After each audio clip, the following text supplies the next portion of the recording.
Good afternoon. Live life, y'all. One-on-one in the box. Once again, knowledge from a queen. I'd like to certainly thank Dr. Johnson and the we in the box. National Association of Conscious Black Women for having the courage to invite me here. I think that most of you have heard, read, or seen something about my book around the country. I've been on a national tour for 12 months. And I'm doing the lecture tour to reach a lot of our people who perhaps got the wrong understanding from television. Television shows are designed in a certain way by the producers of those shows to exploit whatever the idea is that's being presented so as to get high ratings. And so they have kind of had me back against the wall. And so I'm doing the lecture tour so that I could go around and perhaps give our people a little relief, because so many things have been taken out of context and it has created a lot of confusion. My position is that the Black woman's disrespect and rebellion against the leadership and the authority of the Black man is a direct cause of the breakdown in our Black family structure. Now, of course, there are many Black people who consider those fighting words, because as Black women, we have never been subject to the kind of examination that our men have been subject to since we have been here. We have been somewhat protected and shielded from any kind of critiquing about our personal behavior, whereas our men have always been up for examination. The book is not an attack on Black women. I have never said that all Black women do everything that I list in my book. None of us have lived long enough to do everything that I listed in the book, but most of us do some of the things that I've listed in my book. And I do say that it is not because of generalizations that we are all victimized by some of the negative patterns of behavior in the book, but the book just represents our collective contribution. This is some of everything that we have done or that we do daily that contributes to the breakup of our relationship, the destruction of our man, and the failure of our children to be able to function. They did not tell us that all of that of being my own person and I'm independent would lead to separation, loneliness, celibacy, and lesbianism. They didn't tell us that if you give up the man, you're going to take one of these things and it's worse and it will destroy your nation. They didn't give us that information. They made us think that it was some kind of glorified position to brag about the fact that I got my own job, my own credit card, my own car, so I don't need no man. I don't even know how we got that mixed up. Ain't none of that got nothing to do with having to deal with no man.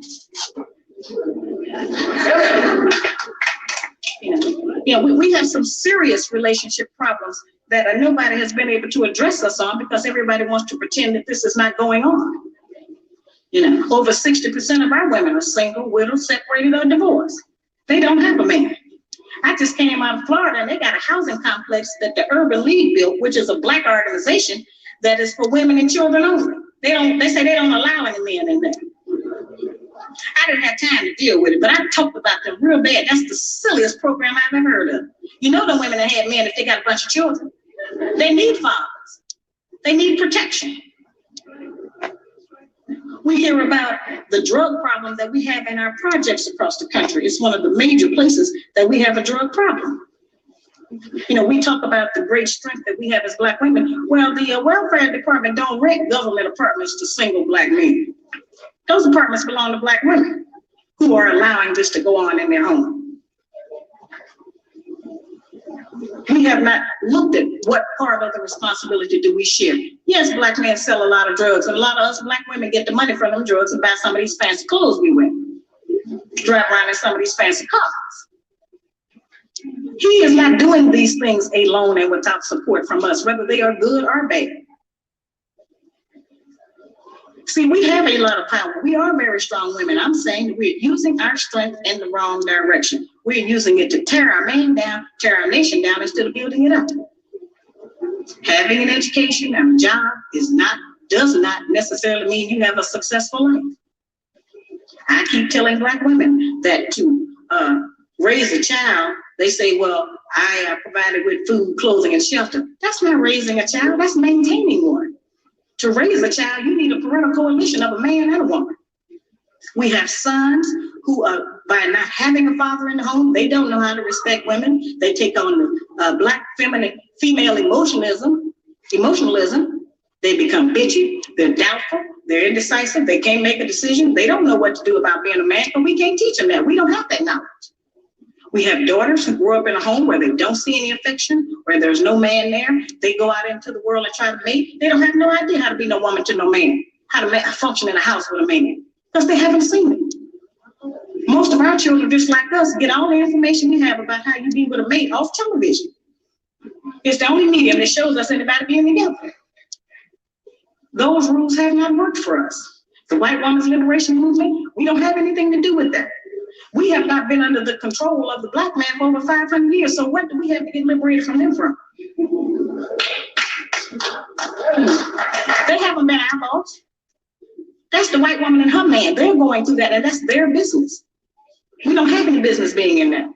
They only introduced it to break down the civil rights movement. Civil rights movement started with the black man, the black woman, and the black child standing together, trying to plead for freedom, justice, and equality, and more benefits in the country that they had had built. They threw the white woman in there with the women's liberation movement and made it a woman against man thing. That created a big separation between black men and black women, because then everybody started going for self. Then they bring the welfare system in and tell us in order to feed and clothe and house our children, we have to give up our man. You have to put the man out of the house. When the white farm wife goes to the government for subsidy for the farm, they don't tell her to get rid of the farm, and they keep that family together. But in the black community, they make it a requirement, because they want to keep endorsing into the black community that the black man is no good, and that he is not deserving of respect. He is not deserving of us letting him give us any protection or instruction, and that we are better than them. The major responsibility that the black woman has had on the earth for the trillions of years that we have been here has been one of nutrition and birthing children. Those two things have a great deal to do with the survival of any people, reproduction of the nation, and feeding them the proper food so that they can live.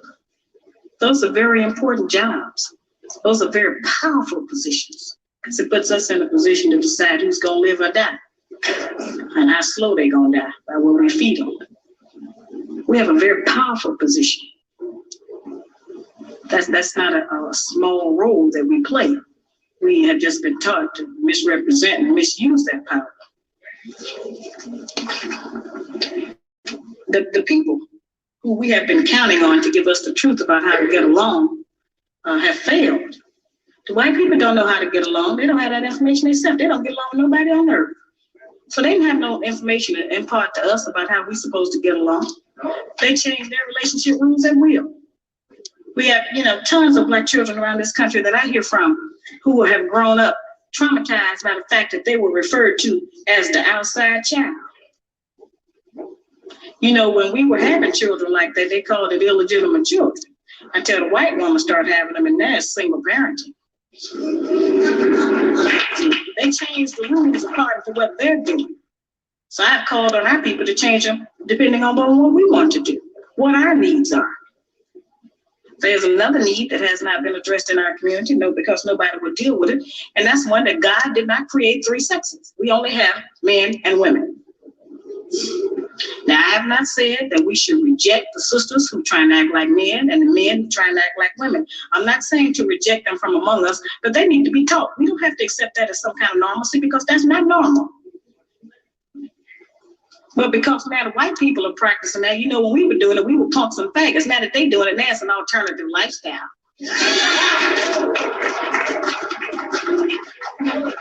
I'm trying to demonstrate how they have set rules that they have forced us to follow that they don't even follow themselves. They change the rules to suit them when they get ready. We can change them to suit us when we get ready, especially if we have what we have now, which is a failing system. It hasn't worked for us. We don't have to be ashamed that it hasn't worked for us. But we do have to be ashamed of the fact that we keep plodding behind it and not trying to make the corrections that will help our people to survive. So I had to stop saying that he was only doing church. He is just there ruling us with an idea. And that idea is that you ain't nothing and everybody else is. So come up out of that idea this year. Sisters don't have any idea what it can be like for us.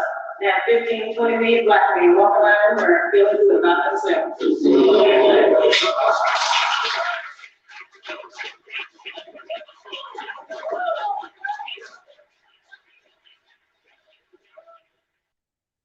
Because he wants to keep us in this condition. He wants to keep us separated from our man. Because he knows that the only door, the only route he has to destroy our black man is through the black woman.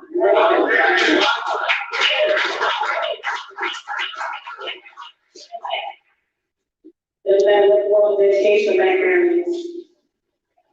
In fact, we have proven that the more education we have, the more we get in front of our man.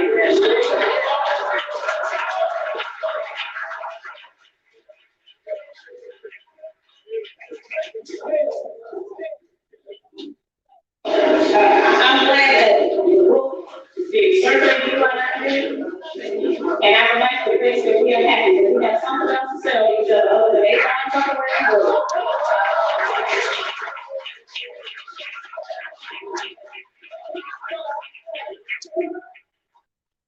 Sometimes these words sound like that I'm saying that now you are going to buy down on the easy man or come subjugate or submit. You know, we have a real hard time with that word submit.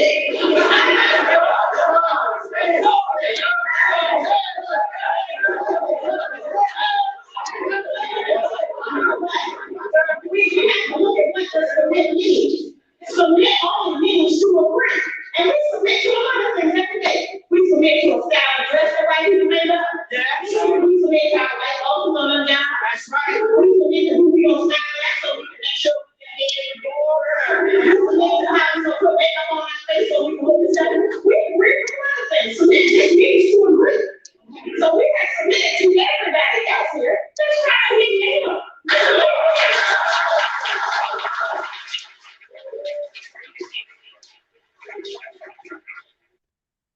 And yes, I have charged that our educational class has failed us. They have not represented our needs. All they got was a job. I gave them 30 years to present us with a program, a national project, and agenda that we could work on to improve our homes, and they never did arrive. The only thing they gave us was a welfare program, and we know that that failed. The reason that I wrote the book, certainly, which is a classic question that I'm asked all over the country, I wrote the book because we represent the missing link as Black women. The Black man has been dissected, examined, the white man, the white woman, and the Black child. But it has been us as Black women who have never been examined. We have been protected.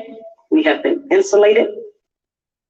We have been kept from any kind of criticism about our personal behavior in the home and outside of the home. And we have been given the false compliment that we are the backbone of the Black nation. There is no doubt in any community in this country that the men in those communities are the backbone of their nations. There's no doubt in the white community that the white man is the backbone of his nation. The European, the Buddhist, the Korean, the Japanese, the Hispanic, all of those men are the backbones of their community, and there's no doubt about it. It is only in the Black community where those values have been transposed and where they put that burden on us and tell us that we are the backbone of the Black community, which is a direct insult to the Black man and implies that he don't have no backbone and that his women have to represent him.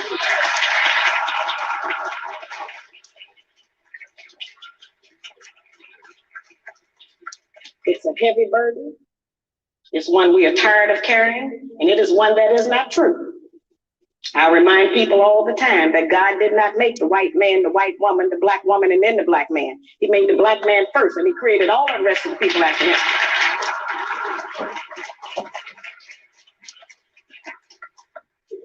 When I wrote my first book back in 1985, I was going about the country trying to still work to teach our people something, trying to get them to stop eating pork. And at that time, I was having what I call get off those hog lectures.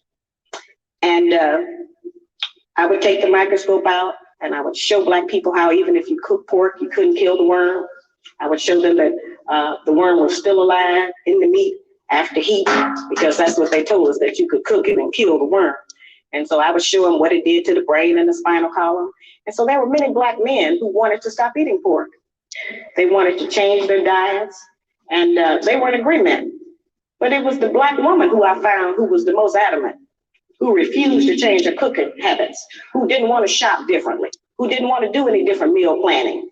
And so I say, well, now, if we are refusing to provide the Black man with the proper physical food when we know food is what sustains life, then what else are we keeping from him? What else are we doing to destroy our men, to destroy our families? Because we don't know any better, or because we're too lazy, or because nobody has ever called on us to repent. And so then that led me to the study. And so as I was going along, initially I was keeping up with names and addresses and all of those things for that so-called research that they talk about. And then I found out that we didn't have a control group. There was not one set of Negroes that I could point at and say, well, these particular Negroes over here, they didn't suffer from the psychological trauma of slavery, so we don't have to deal with that. I found out that all of us had the same problems, and that we were not as different as we think we are. We are all doing the same things. We're all practicing the same patterns of behavior. A pattern is something that people follow because they think it's the right way to go. We have been doing it and approving that behavior between each other because we think, well, this is just how you do it. We have not represented our own ideas. We have not had anyone to represent our own ideas to us. The only place we have learned about how to be a woman or how a man is to be a man is on television. We haven't had that kind of a chance to study ourselves.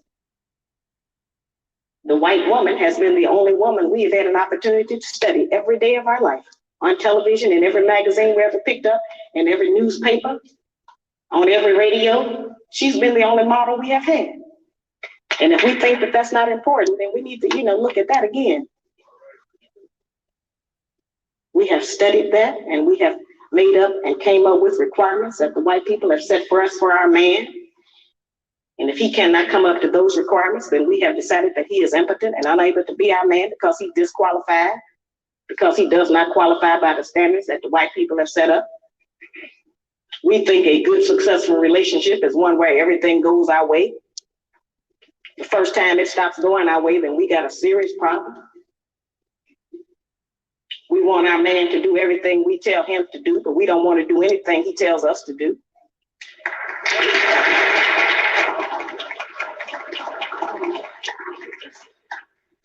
Yeah, it's hard language.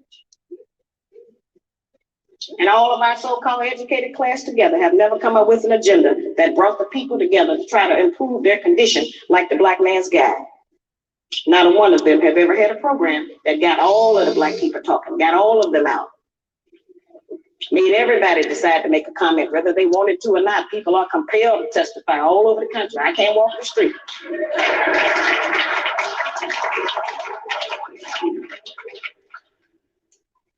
See, we've never been examined, as I said.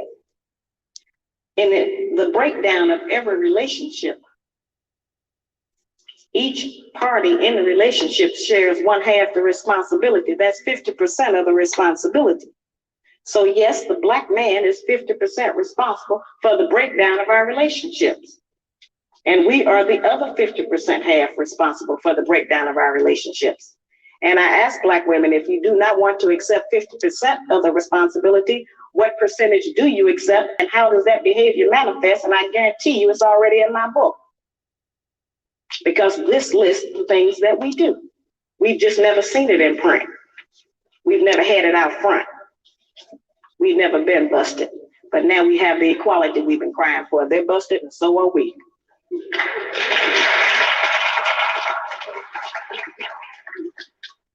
I teach that slavery tampered with nature.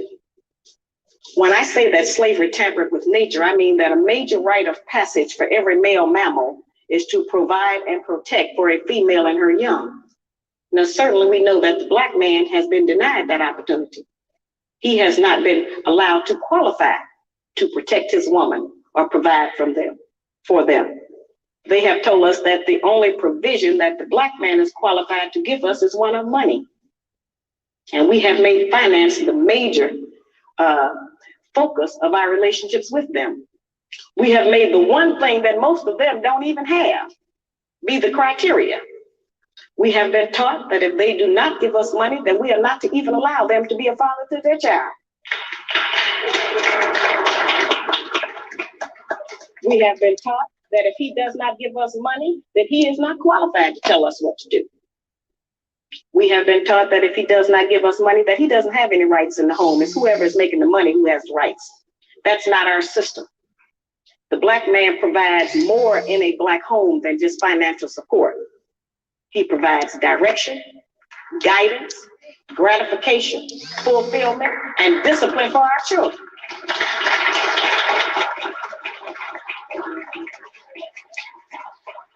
Those are the principles that are missing in our home today, which is why our children are savage in the streets. We see those children out there sometimes acting wild and uncivilized and disrespectful because they don't respect anyone, because we didn't teach them any respect. We didn't know how. And a lot of times we look at them and we say, yeah, they're out there doing this, and we act like that they dropped down out of the sky. But those are our children. We birthed them up out of our womb. They belong to us. And we are responsible for them. And for every child that's out there out of control, disrespectful, ignorant, and uneducated, they have a black mother somewhere who failed to do her job, and a black father who failed to do his. It is not the responsibility. It is not the responsibility of the American government to raise our children. It is not the responsibility of the American government to support our women. And it certainly is not the responsibility of the American government to hold our man down.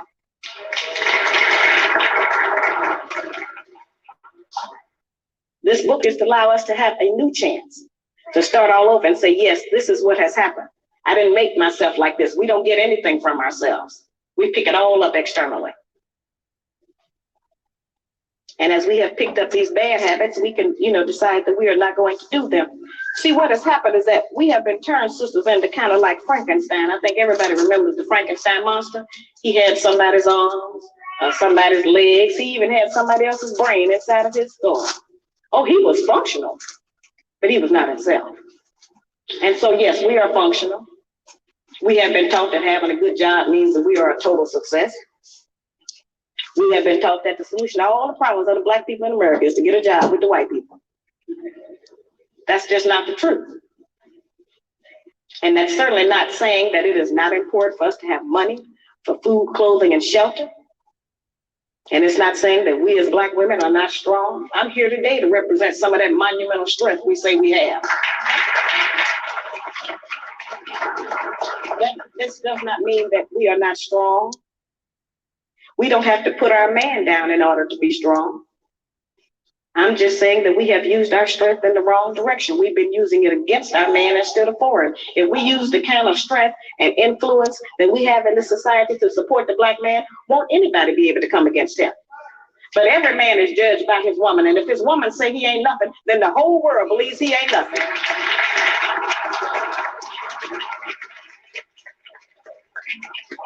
The actual fact is every man himself judged his own self by his woman.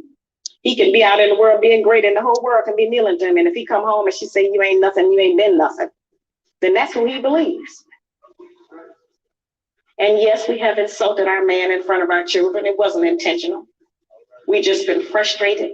We couldn't make you brothers do what we want you to do. We didn't have anybody else to tell sometimes. So we would say it over the children. He ain't no good.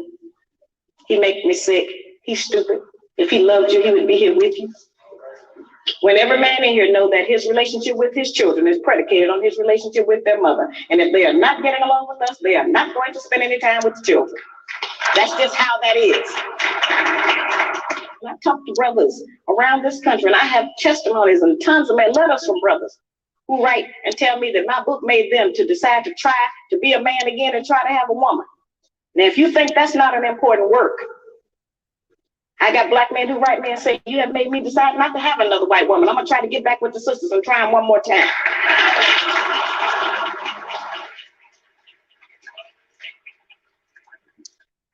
See, nobody is going to give us this information.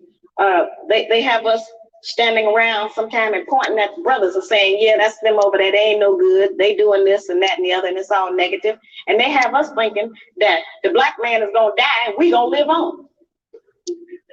But that's not how it's going to go. There is still one monolith in the black community, and that's that it still takes a man and a woman to make a baby. So if the black man dies, we all die. And I don't want to die.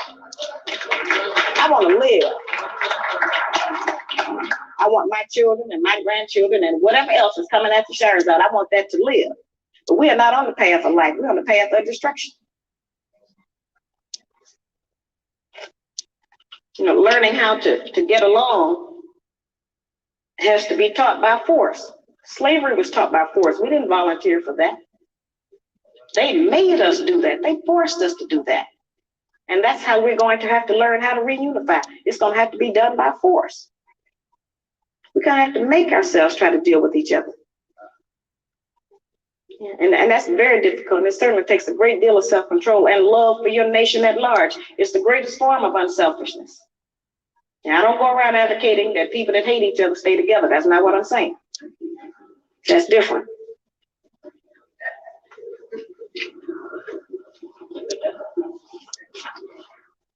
We can't solve a problem or get to a solution about a problem that we refuse to acknowledge that we have. We don't have to be ashamed that we have a problem. We don't have to be ashamed to know that it is related to slavery, because all of our problems are related to slavery. And I know that that seems to be some old hat issue, and everybody want me to stop talking about that. Nobody would tell the Japanese woman to forget about the fact that during World War II, the white man interned her family, took all of their personal possessions. Nobody would tell her to forget about that.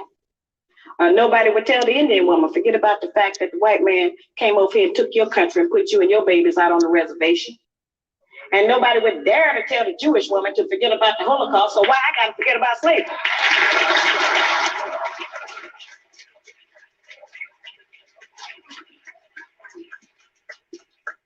See, the Japanese and the Indian and the Jewish woman got behind their men, and they had some very terrible histories also. But because they got behind their men and supported them and worked with them, those people are successful today. They own property, they have businesses, they got great land here and abroad. You know, they have stocks, bonds, whatever America has to offer, they own part of that. They are in a position to make decisions because they have some ownership. It's only been the black man and the black woman who didn't reunite after a terrible time. And so today we are splintered. We don't have very much. We practice envy and jealousy. You know, they taught us a lot of bad habits that we practice against each other. If we practice everything we practice against each other, against the white man, they've been killed out of America. Most of that stuff we reserve for our own kind. And that's wrong. We have had that rumor that we are the backbone of the black nation because it has served to make us think we were better than the black man.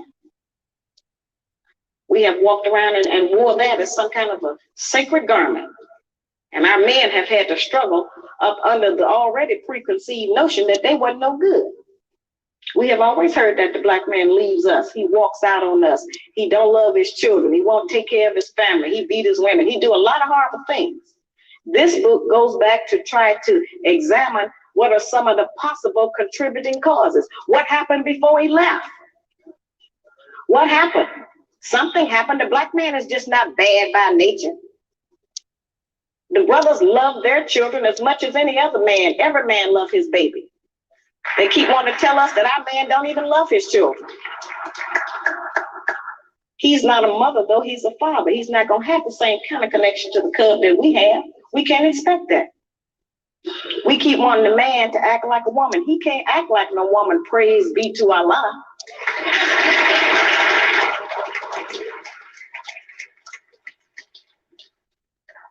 I wrote the book so that the brothers would understand what's going on, because most of what we charge them with is that he can't, quote, handle us. He can't handle me. They haven't known what they were handling. They didn't have that information. The book is really a book that puts the black man on point because it tells him what he has allowed to happen to his woman and his children. And he could never again say he didn't know what was going on because I have told him. See, it's never been an issue about whether or not the book is true or not, brother. The issue has been that I was not supposed to tell. But that's the missing information. And I was willing to come out here and go through whatever was going to be required if it was going to reunite some of our people. If we can get 1 or 2 black families in every town to start functioning differently, to make a better man and a better woman, then this campaign is worth it. It's worth it for our entire nation. I didn't just donate money to Marvin Collins School because this is my hometown, or because I wanted to put it in my mother's name. But we must have our own black schools to educate our own children.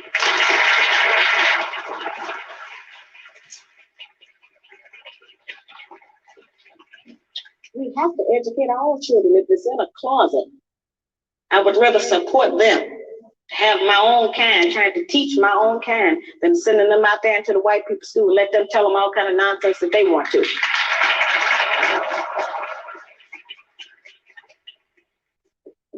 It's a very serious situation. Let us take a look at what we as Black women have produced while we were allegedly backboning the Black nation. 1 in every 4 Black males between the age of 20 and 29 is in prison on parole, been arrested. I had some bump with the law. Over 50% of our prison population is Black, male, growing, and female. We have more Black men in prison than in college.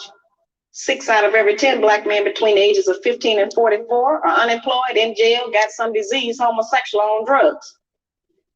73% of all the Black men in prison were raised by a single Black woman in a home with no man.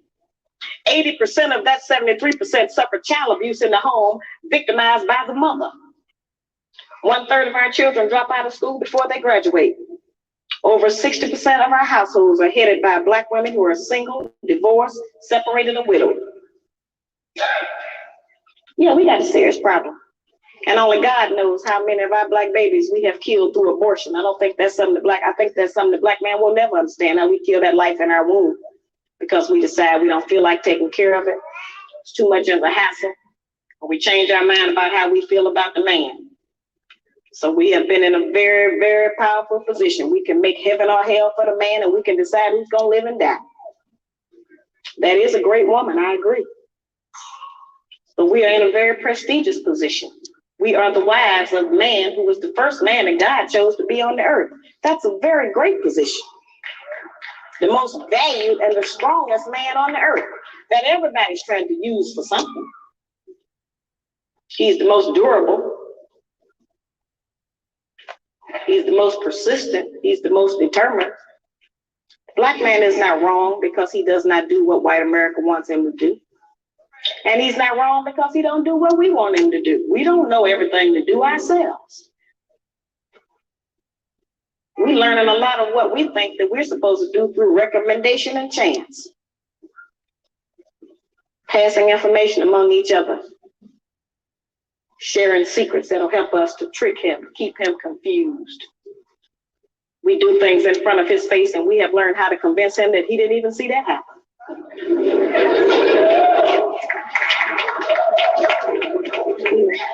Just serious situations. This is the first platform Black man has ever had to air his grievances about the Black woman because nobody would ever listen to him. They listen to us. And we have had many complaints. Many of them may be true, but they have complaints against us too. They've just been too cool to deal with it like that.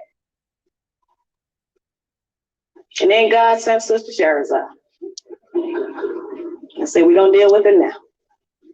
History can't be complete without dealing with it. We cannot let the history live and die and record that we were all right and they were all wrong, because that's just not the way it is. We're a good people, but we are both going to be a good people. And I hear, women around the country tell me, say, well, you have insulted Black womanhood. And now anybody from any foreign country or anybody who picks your book up is going to think that all Black women are like that. That's impossible. Everything I list in the book is visual and audible. You can see it or you can hear it. So if you don't see it or hear it, it ain't there. But if you see it and hear it, which you will, it's present. So there's no danger that somebody's going to look at one of us and think we are doing the things that I described in the book. Because you can see if somebody's doing that or not. That's not difficult to be able to read a person on that. The book certainly does not give the Black man any rights over us in a certain kind of a way, because no man can begin to try to get us together until he look at himself in the book.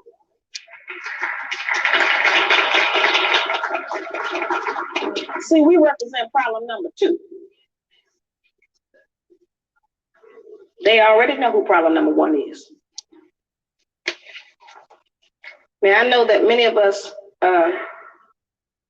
have heard a lot about, allegedly, as I said, about how much money I'm supposed to be making. I have to mention that because that's what they mention in all of the newspapers around the country. It's the weirdest thing I ever heard of. One article in Emerge magazine, before I left, day before yesterday, I come out of Boston, I went back to Philadelphia, and somebody had faxed me a copy of an article out of Emerge magazine. And the magazine said that they were still getting letters about my book, but that they had decided not to print anything else about it because they had decided that my book had made enough money. So I called the editors up. I told my secretary, I said, get him on the telephone. So I asked him, I said, that was a very ridiculous and ignorant remark to make, brother, since you don't know what the book sells for or how many have sold or any of that. I say, plus, why don't some of you black people get together and go tell IBM and Adidas and Nike and Reebok that they made enough money? No other people, why than our people? I said, go down there and tell Xerox they made enough money and see what they say. I have security, mostly not because of black women. We ain't gonna do nothing but fuss. I have security because of black men. The book puts the black man on point. They get hysterical, they go into denial, they jump the seats, charge down the aisles. You'd be surprised. So it's not the black woman that this book is upset, because many of our black men don't want to take responsibility for their families. Many of them, not just because of financial reasons, many of them have accepted so much of the hype in the media that they don't know what it would be like to be in charge. They got doubt. They have fear. They are afraid that they will fail. We are all afraid of failure. The major tool that was used against us during slavery was the implication of fear. We have to get past that fear. Our men have to stop being scared to say, yes, I'm the head of the house.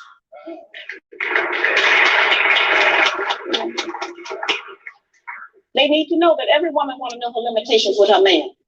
Any woman that can do a man any kind of way and have her way with him and say anything she wants to him, she ain't gonna want him in a minute. We have to know what the black line is. I had did an interview the other day from a newspaper out of Baltimore. Anyway, so they had brought down the camera crew and stuff, and so they were trying to interview me. So, of course, they got on that favorite part of the book, that everybody deal with. And so he asked me, I ever been slapped in the mouth? So I told him, I say, well, this book is not an autobiography, first of all. I said, and secondly, I said, I don't get that far out of control. I say, since that's how it's described, it's very easy to keep that from happening. Just don't do that. So I said, I don't do that. I don't talk like that. I said, I can tell by his tone of voice when it's time to stop talking.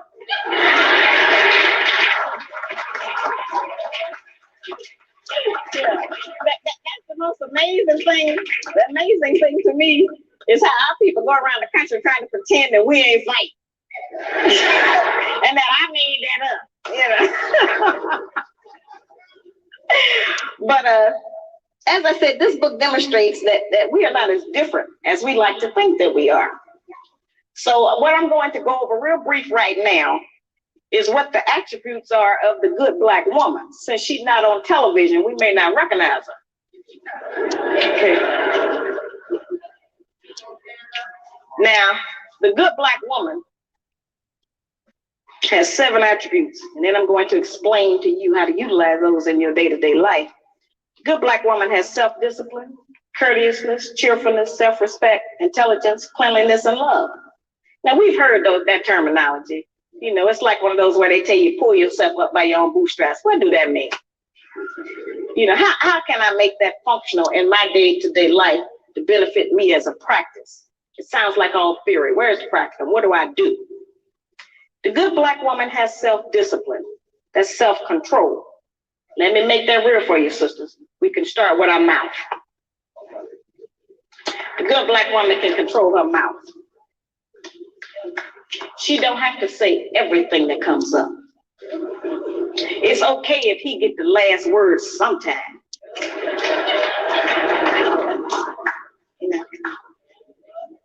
She don't cuss in public.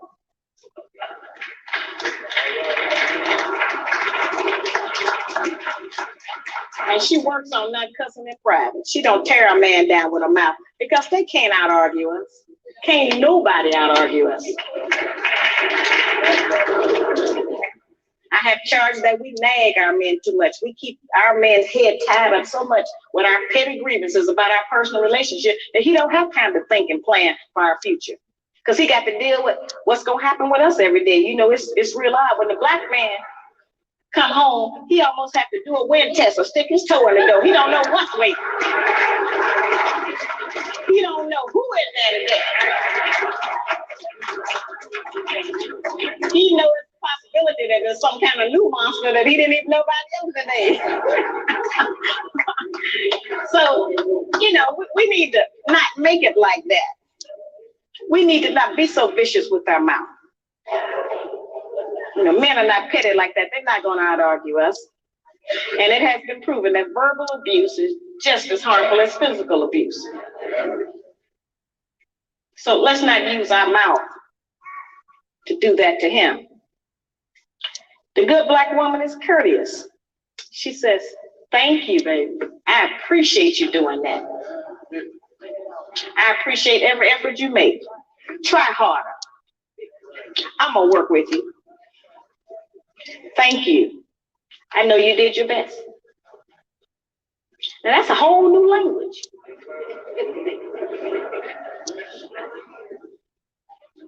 But just to say that during the course of the day, every day with the man that you're trying to be with or want to be with will make our life easier. We can't get it if we don't give it. We keep wanting them to give us and do something for us that we refuse to do and give to them. It don't work like that. The good Black woman has self-respect. She don't have to go out naked just to get the attention of a man.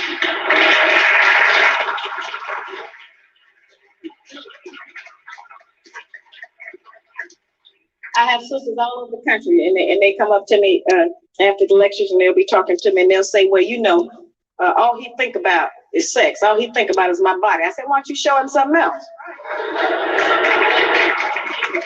And then here's the really good one. They'll come up and they'll have on a weave. They have on false eyelashes, another whole face, false fingernails, and all of that. And then they'll say, but I'm looking for a real man.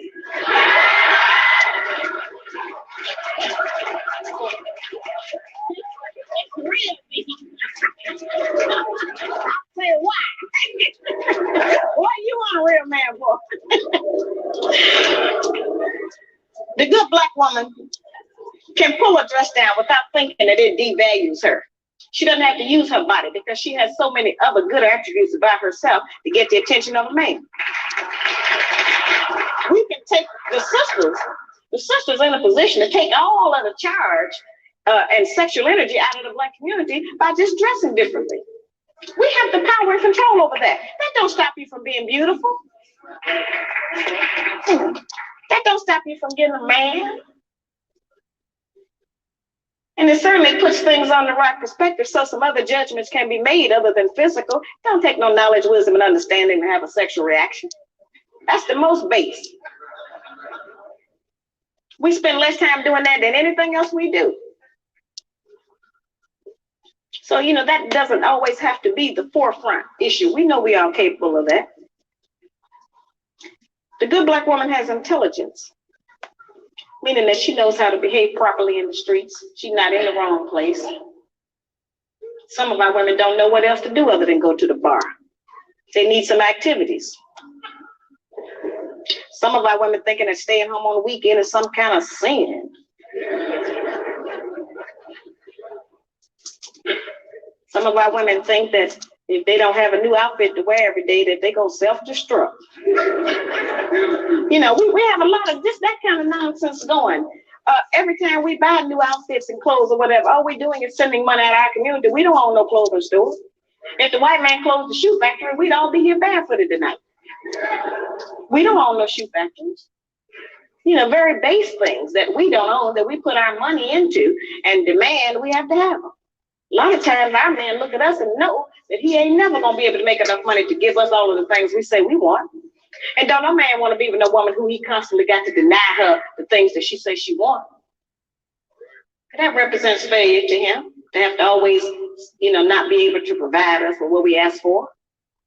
One of the ways we can do that is to start being satisfied with less. You know, the good Black woman is clean, and that's a hard one. The good Black woman try to keep the house clean. Good Black woman is clean by her own body. You know, a lot of those things we kind of take for granted, but all of our people don't know about that.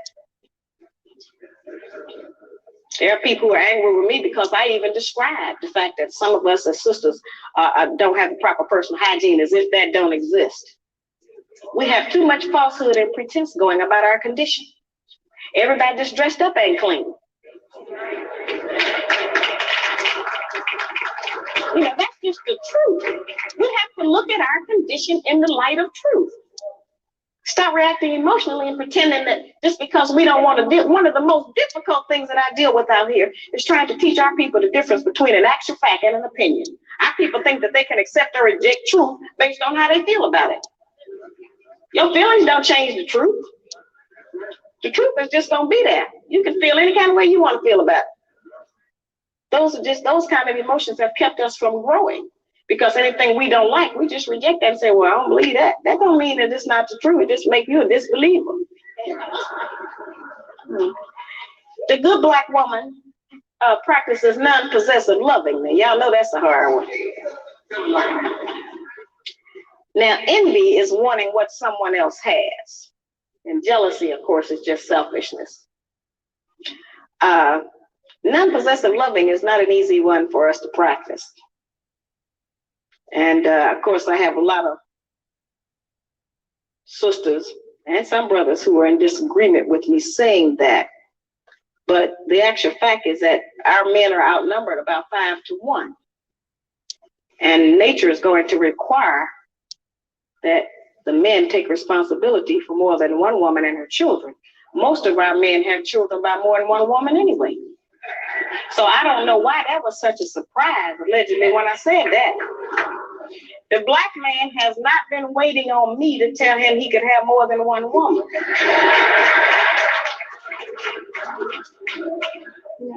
I'm in agreement with the rest of y'all. I don't think he should do that, but I feel like you did.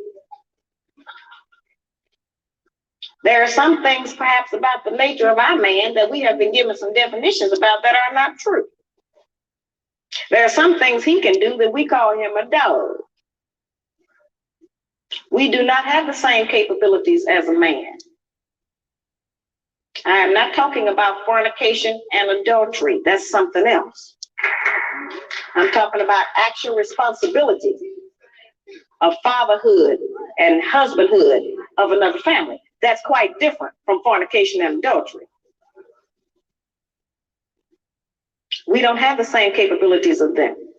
That's right. A man can have 2 homes, 2 sets of in-laws. He can eat dinner at 2 houses, 2 sets of children, 2 garages, 2 separate sets of friends attached to that woman. He can have all of that. We can't do that. We can't cook dinner at 2 houses. We can't sleep with one man 4 nights a week and another one 3. Ain't no man gonna agree with that. We can't have 1 set of children we leave in one place and go and stay in another place and take care of another set. It doesn't work for us. Now, that does not mean that we can't have sex with more than one man. That's not what I'm talking about. I'm talking about just taking responsibility for your children. Now, certainly every man can't take financial responsibility for all of his children. He can do something. But a man who is spending time with a child is going to do something for it. Because then they'll find out what we have since we've been taking care of them by ourselves. You don't like to always say, no, I can't do it. No, I ain't got it. So the children will make you get it up. You spend some time with it. You know, that's an important thing. The effectiveness of the principles that I just described, their usefulness has not diminished just because modern opinion has changed about them. There is not a black man in this room who does not still enjoy it if his woman bake him a cake. Well, our young daughters are being raised and taught that that's old style and that's out of fashion. We are not making those rules. Somebody else is, and they're imposing them on us and making us think that we have to qualify under them.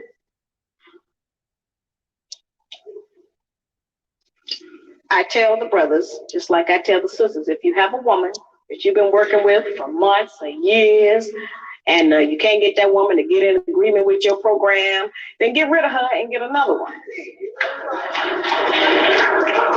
I tell the sisters the same thing. If you're with a man you can't agree with, don't make his life miserable. Get with a man you can agree with.